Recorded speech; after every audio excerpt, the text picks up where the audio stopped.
Assalamualaikum warahmatullahi wabarakatuh.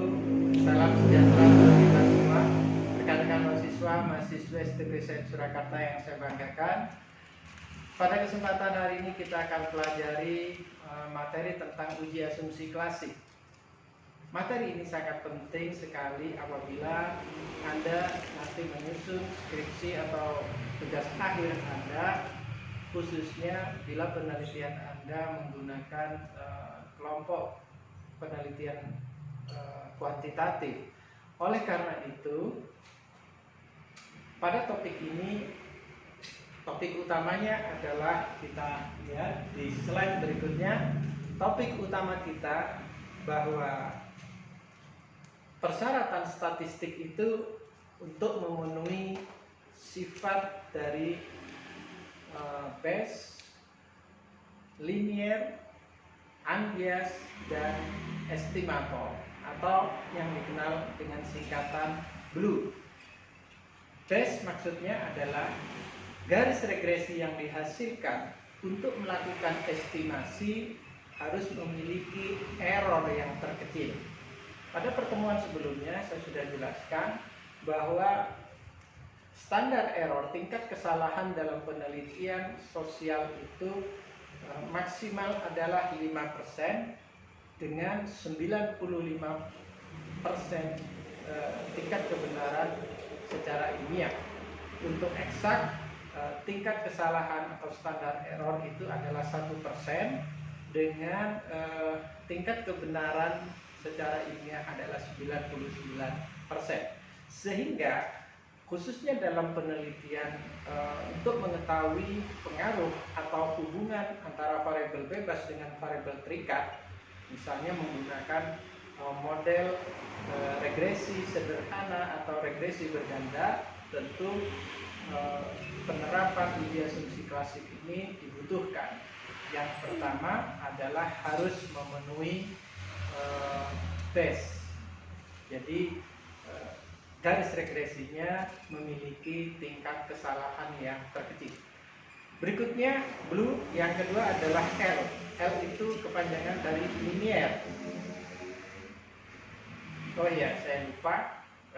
BLUE, sifat BLUE ini pertama kali diperkenalkan oleh Gas Markov yang menekankan ada 4 poin. Linear, maksudnya apa? Bahwa model yang digunakan sesuai dengan kaidah model ordinary least square, atau dalam bahasa Indonesia banyak literatur menyebutnya sebagai metode kuadrat terkecil. Sehingga estimator merupakan nilai kombinasi linear terhadap variabel Y, di mana variabel penduganya berpangkat 1, karena model OLS atau ordinary least square itu mereduksi kuadrat. Oleh karena itu diharapkan variabel penduga itu berpangkat 1. Berikutnya sifat BLUE yang ketiga adalah unbiased. Maksudnya tidak bias, tidak ada penyimpangan. Jadi nilai harapan yang diperoleh terhadap nilai parameter yang sebenarnya itu harus sama atau mendekati, sehingga tidak ada deviasi atau penyimpangan yang diperoleh dari model analisis yang digunakan.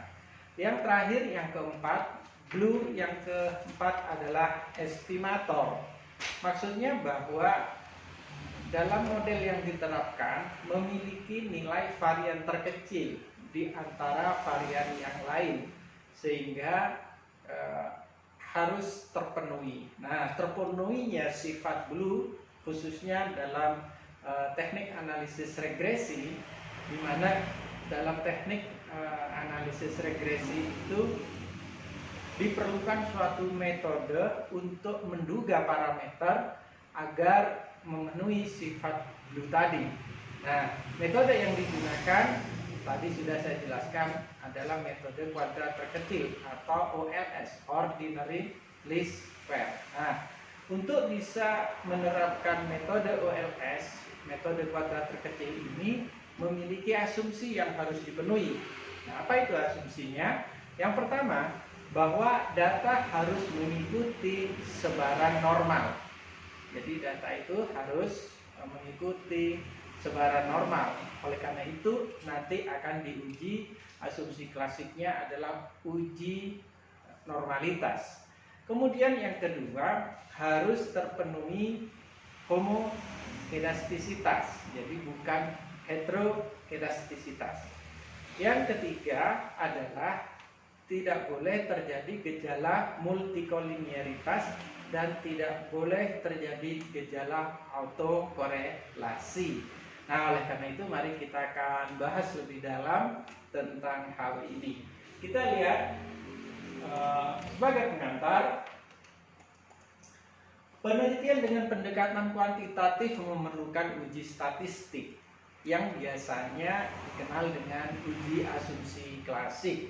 Nah, uji asumsi klasik ini digunakan untuk menguji kecocokan data.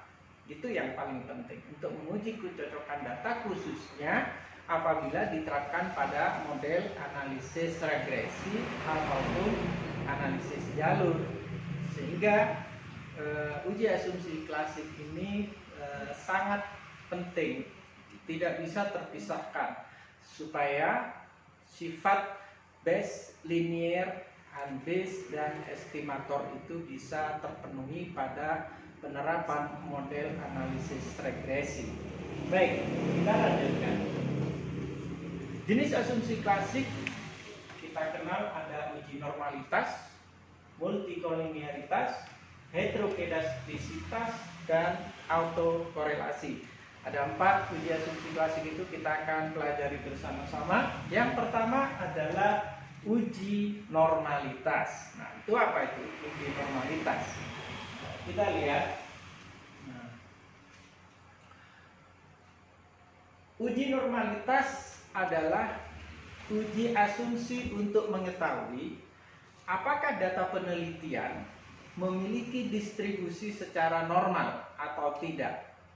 Jadi biasanya ditandai dari gambar grafik di mana titik-titik yang menunjukkan sebagai data. Jadi titik-titik itu merepresentasikan data, mewakili data yang tersebar di antara garis linear. Biasanya garis linear itu dari kiri kiri bawah ke kanan atas. Nah, dari kiri bawah ke kanan atas, titik-titik yang mewakili data itu mengikuti garis linear, sehingga titik-titik itu berdekatan dengan garis linearnya, tidak jauh dari garis linear, tidak terpencar atau membentuk suatu kumpulan data tertentu. Nah, ini atau bentuk tertentu. Oleh karena itu, maka uji asumsi normalitas ini harus terpenuhi bahwa data penelitian itu kalau mengikuti garis linear kita asumsikan sudah terpenuhi gejala normalitas. Baik, selanjutnya teknik dalam uji normalitas itu dapat dilakukan dengan uji chi-square, chi-kuadrat, atau dengan uji Lilliefors, atau bisa juga dengan menggunakan uji Kolmogorov-Smirnov, dan pendekatan yang menggunakan analisis p-plot. Jadi biasanya dalam grafik normal probabilitas plot atau disingkat dengan normal p-plot itu biasanya data-data itu bisa dideteksi. Nah, penerapan normal probability plot atau normal p-plot ini merupakan satu pendekatan yang umum digunakan dengan melihat gejala normalitas dideteksi melihat titik-titik yang mengikuti arah garis linear yang sudah saya sebutkan. Tadi kesimpulannya, keputusannya adalah apabila garis linear itu diikuti oleh titik-titik, berarti terjadi gejala normalitas. Jadi titik-titik itu mengikuti arah garis linear, bukan menyebar atau membentuk suatu bentuk khusus. Berikutnya prosedur dalam uji normalitas, kita lihat di sini. Yang pertama, nah, kita bayangkan dalam sebuah kuesioner di mana satu variabel bebas terdiri dari 4 item pertanyaan. Dalam materi sebelumnya saya ilustrasikan menggunakan notasi X1.1 untuk pertanyaan yang pertama, X1.2 untuk pertanyaan yang kedua, dan seterusnya sampai X1.4. Nah, kemudian disum, dijumlah. Nah, jumlahnya itu kita asumsikan sebagai X1. Jumlah responden, misalnya nomor 1 sampai nomor 30. Kemudian total dari jawaban per item ada 4, kemudian total misalnya jumlahnya 10 untuk responden pertama, responden kedua 10, responden ketiga 18, dan seterusnya. Nah, kemudian kita entry ke dalam aplikasi SPSS. Setelah data variabel itu sudah dimasukkan, kemudian kita bisa menguji normalitas dengan cara kita pilih menu analyze yang di atas sendiri. Kalau misalnya dalam video ini kurang jelas, mungkin dalam bentuk file PDF yang sudah saya sampaikan bisa Anda buka kembali. Kemudian di menu analyze, kemudian Anda pilih regression. Kemudian di regression Anda pilih linear. Kemudian setelah itu yang dilakukan langkah pertama adalah variabel bebas. Kebetulan pada contoh di sini ada 4 variabel bebas, X1, X2, X3, dan X4. Kemudian variabel dependent atau variabel terikat kita pindah ke kolom dependent. Sedangkan variabel bebas kita pindah ke kolom variabel bebas. Selanjutnya untuk melakukan uji normalitas, di sini ada kolom menu kecil yaitu tertulis statistik. Anda pilih di statistik itu estimate, kemudian di sini Anda cetak semuanya saja supaya nanti tidak mengulang, termasuk kolinearitas. Kemudian residunya double return. Setelah itu dipilih sesuai dengan gambar ini, Anda klik continue. Nah, kalau Anda klik continue, maka akan muncul berikutnya menu plot. Nah, di sini ada statistik, ada menu plot. Nah, di menu plot jangan lupa sekalian saja supaya asumsi klasik 4-4-nya bisa terpenuhi, yaitu normalitas, kemudian heterogeneisitas, multikolonialitas, dan autokorelasi.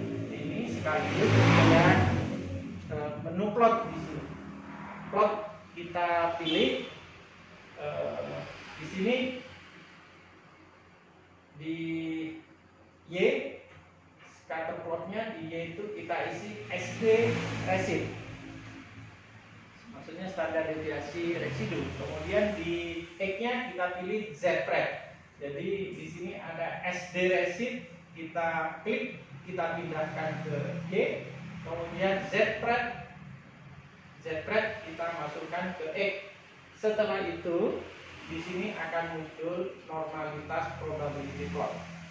Jadi Anda centang normal probability plot, centang, kemudian klik continue. Nah, setelah Anda klik continue, maka akan dihasilkan seperti di slide berikutnya. Outputnya adalah gambar tingkat normal plot. Nah, normalitasnya kita lihat, kebetulan dari data yang dimasukkan variabel bebas ada 4, terhadap variabel terikatnya dihasilkan ternyata garis linearnya dari kiri bawah ke kanan atas, di mana titik-titik yang mewakili data itu mendekati atau berada pada garis linearnya, sehingga bisa kita interpretasikan berdasarkan gambar di atas secara visual penyebaran data yang ditandai oleh titik-titik bulat cenderung mengikuti arah garis diagonal dan merapat, sehingga dapat dikatakan dalam penelitian ini sudah memenuhi distribusi normal. Nah, ini kita sudah pelajari uji asumsi klasik yang pertama, uji normalitas. Berikutnya kita lanjutkan dengan uji multikolinearitas. Nah, tadi di awal sudah saya sebutkan bahwa salah satu sifat dari blue itu harus memenuhi uji normalitas dan multikolinearitas. Nah, apa itu multikolinearitas?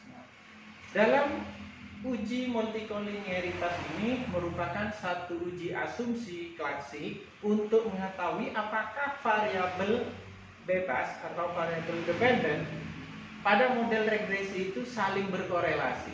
Misalnya variabel X1 dengan variabel X2 itu berkorelasi atau tidak, atau mungkin X2 dengan X4 berkorelasi atau tidak. Nah, yang terbaik adalah tidak berkorelasi. Jadi untuk memenuhi kriteria blue tidak boleh terdapat korelasi antar variabel. Oleh karena itu setiap variabel itu tidak boleh memiliki korelasi. Bila terjadi korelasi tentu berarti sudah terjadi ortogonal. Tidak ortogonal itu maksudnya tegak lurus dengan garis linearnya. Kemudian dalam pengujian multikolinearitas itu, gejala multikolinearitas itu dideteksi berdasarkan nilai toleran value atau nilai toleransinya atau varian inflation factor. Kemudian kriteria untuk diterapkan dalam perhitungan uji multikolinearitas adalah bila nilai toleransi itu lebih besar dari 0,1 dan nilai varian inflation faktornya lebih kecil dari 10, maka dapat disimpulkan tidak terjadi gejala multikolinearitas antar variabel independen. Artinya variabel X1 tidak berkorelasi dengan X2, dengan X3, dengan X4. Begitu juga X2 tidak berkorelasi dengan variabel X1, X3, dan X4, dan seterusnya. Saya ulangi lagi, untuk memenuhi sifat base, linear, unbiased, dan estimator, maka tidak boleh terdapat korelasi antar variabel independen. Berikutnya kriteria keputusan yang kedua, bila nilai toleransinya lebih kecil dari 0,1 dan nilai varian inflation faktornya lebih besar dari 10, maka dapat disimpulkan terjadi gejala multikolinearitas. Jadi kalau nilai toleransinya lebih kecil dari 0,1 dan lebih besar dari 10, maka variabel X1 dengan variabel X2 terjadi korelasi. Begitu juga dengan variabel bebas yang lain. Nah, yang bagus adalah yang pertama, tidak terjadi gejala multikolinearitas. Nah, bagaimana prosedur uji dalam multikolinearitas itu? Kita lihat slide berikutnya. Setelah tahapan tadi sudah kita lalui, pada tahap uji normalitas tadi sudah dipenuhi, kemudian kita tekan enter, maka output akan tampil semacam ini. Nah, tadi khusus untuk multikolinearitas kita lihat pada nilai toleransi. Jadi kalau nilai toleransi yang kita tahu di sini ternyata nilai toleransinya lebih besar dari 0,1. Kita lihat X1 nilai toleransi adalah 0,7 sekian-sekian. X2 0,744, X3 0,741, X4 0,862. Berarti semua nilai toleransinya, semua nilai toleransi di sini adalah lebih besar dari 0,1. Berarti menunjukkan tidak terjadi gejala multikolineritas apabila kita membaca berdasarkan nilai toleransi. Kalau kita melihat nilai varian inflation factor, varian inflation factor FIF, ternyata di sini kita lihat nilainya di sini di atas 1,4, 1,3, 1,3, 1,1. Berarti dia masih lebih kecil dari 10. Jadi kalau lebih kecil dari 10 tidak terjadi multikolinearitas. Tapi kalau di atas 10, 11 dan seterusnya berarti terjadi korelasi antara variabel X1 dengan X2 dan yang lain. Baik, saya lanjutkan. Saya tekankan yang paling penting adalah untuk memenuhi Bayes linear, ambias, dan estimator maka tidak boleh terjadi gejala multikolinearitas. Kemudian yang ketiga, uji heterokedastisitas, lawan dari homokedastisitas. Heterokedastisitas adalah uji asumsi klasik untuk mengetahui apakah pada model regresi terjadi ketidaksamaan varian. Jadi dari residu satu pengamatan ke pengamatan yang lain itu terjadi ketidaksamaan varian atau tidak. Model regresi yang baik itu memiliki varian yang sama. Jadi variannya itu tidak beragam, tidak heterogen, tapi homogen, sehingga kita sebut dengan homogenitas, homokedastisitas. Berikutnya kita lanjutkan dengan prosedur pengujian heterokedastisitas. Nah, yang perlu diketahui bahwa deteksi gejala heterokedastisitas itu umumnya menggunakan grafik plot. Tadi sudah kita lalui di tampilan slide sebelumnya. Kita masukkan Z-pred, kita masukkan Z-resid,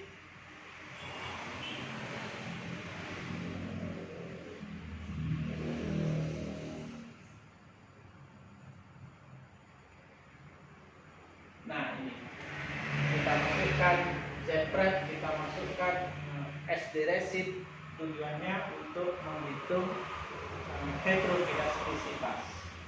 Nah, setelah itu kita centang, kita input, kita pilih, maka akan tampil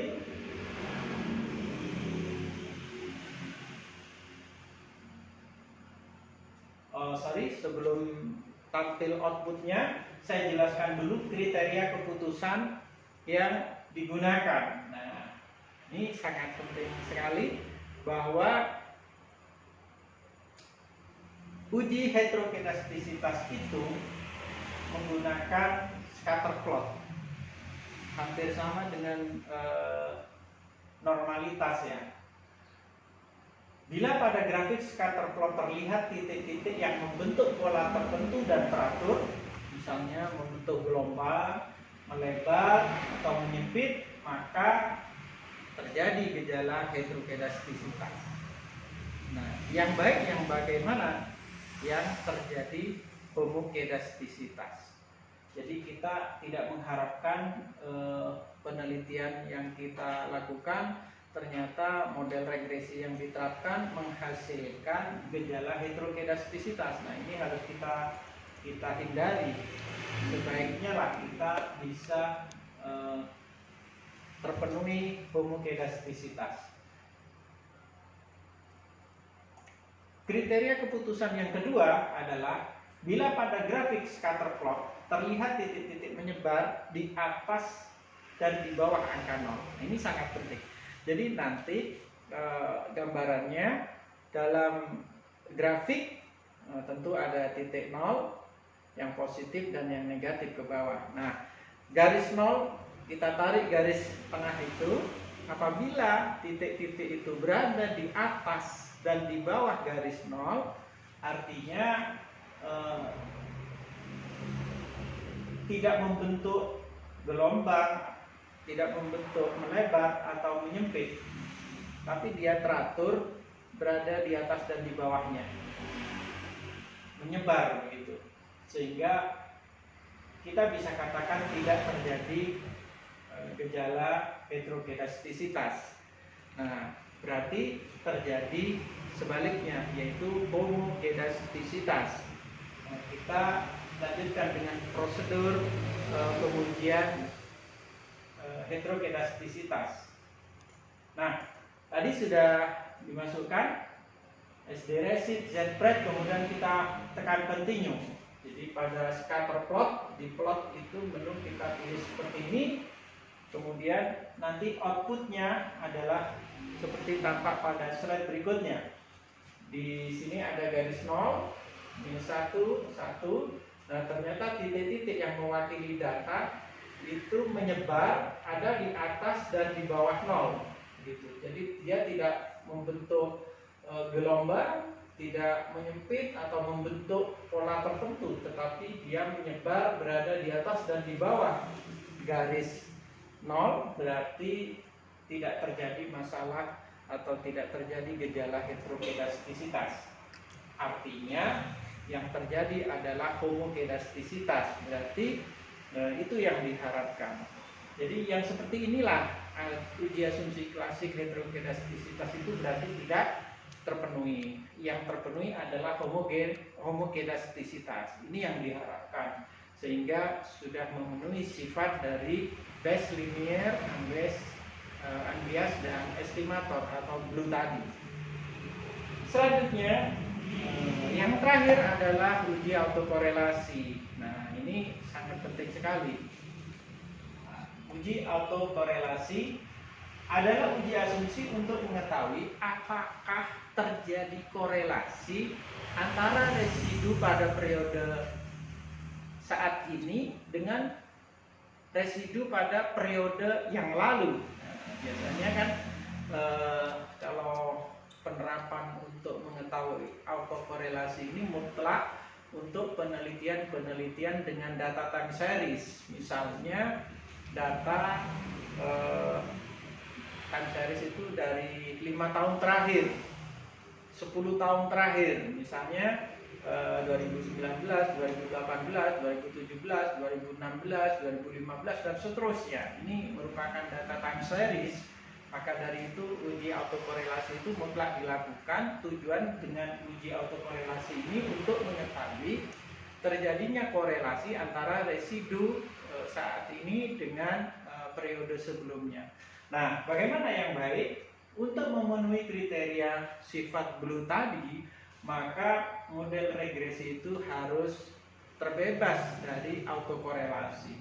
Jadi tidak boleh ada gejala autokorelasi, tidak boleh ada korelasi antara residu tahun sekarang dengan tahun kemarin dengan tahun yang sebelum-sebelumnya. Nah, kita lanjutkan bagaimana untuk mendeteksi gejala autokorelasi. Nah, untuk mengetahui gejala atau mendeteksi gejala autokorelasi itu di beberapa literatur banyak digunakan perhitungan dengan uji statistik Durbin-Watson atau DW test, Durbin-Watson test. Nah, keputusannya, ini kriteria keputusan, bila angka Durbin-Watson itu di bawah atau lebih kecil dari minus 2, misalnya minus 1, 0,